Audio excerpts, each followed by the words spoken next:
Although not teeming with wildlife like Etosha, the Namib Desert is still one of the biggest attractions in Namibia.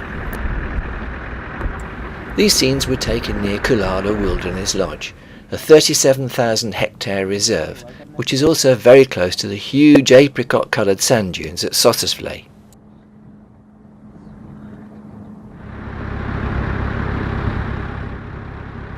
The afternoon nature drive gave us a really good opportunity to get the lie of the land, but it was like driving along a sea of grass to get up towards these mountains. But one of the reasons for coming here was to take a balloon flight the following morning, over the Namib Desert itself. For the 3 days prior to our arrival, all flights had been cancelled because of high winds.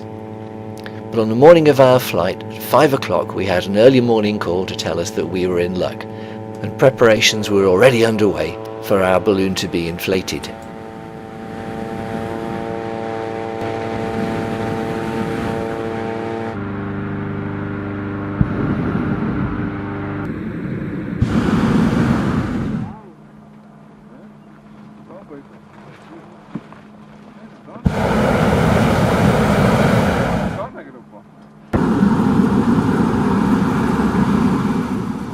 Apart from being pretty cool, it was a perfect morning for a flight, with cloudless skies.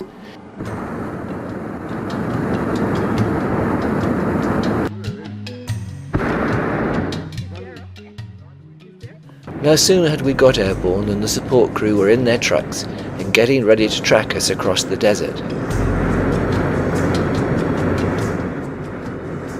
The guidebooks tell you that reputedly this is the oldest desert in the world.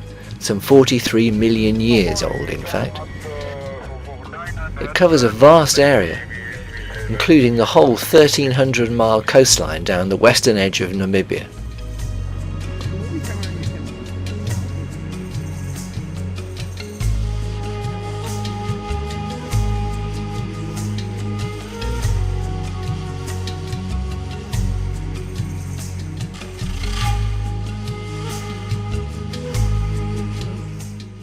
In order to find the rising pockets of air that would carry us on our journey, the pilots were constantly making adjustments.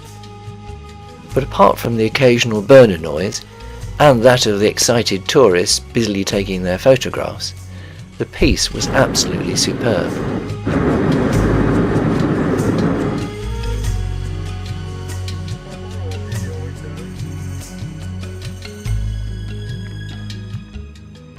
From 1,500 feet it's reassuring to look down and see the support trucks still tracking us. They've got our all-important breakfast on board for when we land.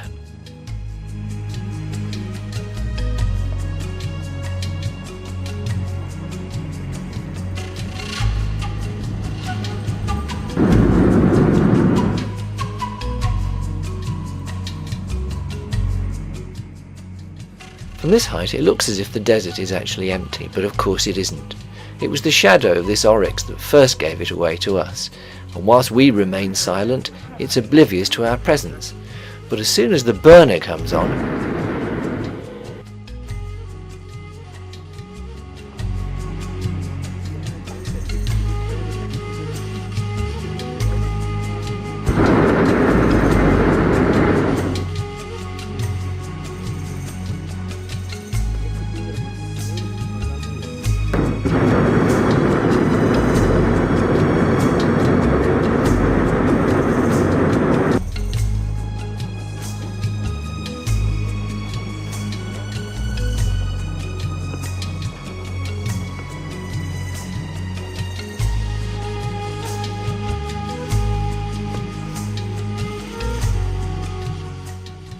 as we drift further west, we begin to leave the mountains behind and get closer to the dunes, although of course we'll never reach Sossusvlei, it's still far too far away.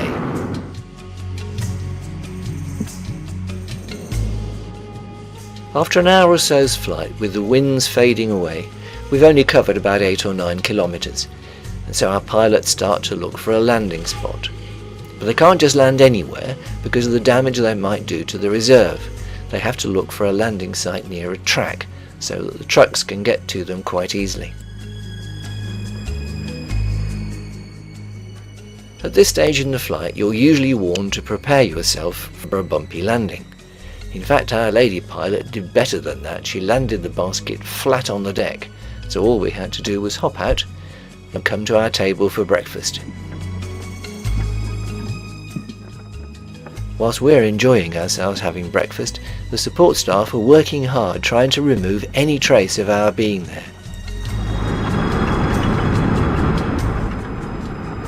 One of the benefits of staying at Kulala Lodge is that it has easy access to the road down to Sossusvlei.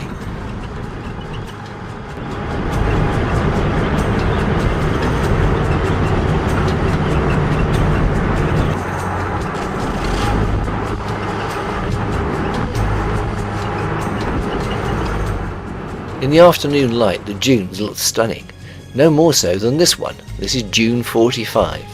So called because it's 45 kilometres from the main Sesriem road. It's by no means the tallest here at 170 metres, but it is very close to the road, and so people often climb it. If the tarmac road to Dune 45 looked easy, the last stretch towards Dead Vlei is anything but, and you really do need a 4x4 vehicle.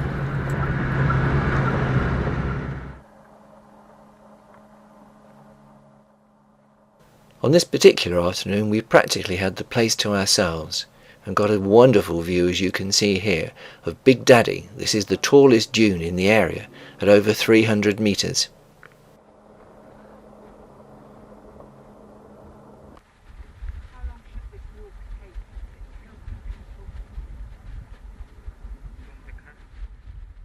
Although this is allegedly the driest desert in Africa, it does hold water in the rainy season. Dead or hidden Vlei, which you can see coming into view now, still has the remains of an ancient forest. These trees are claimed to be anything up to 900 years old.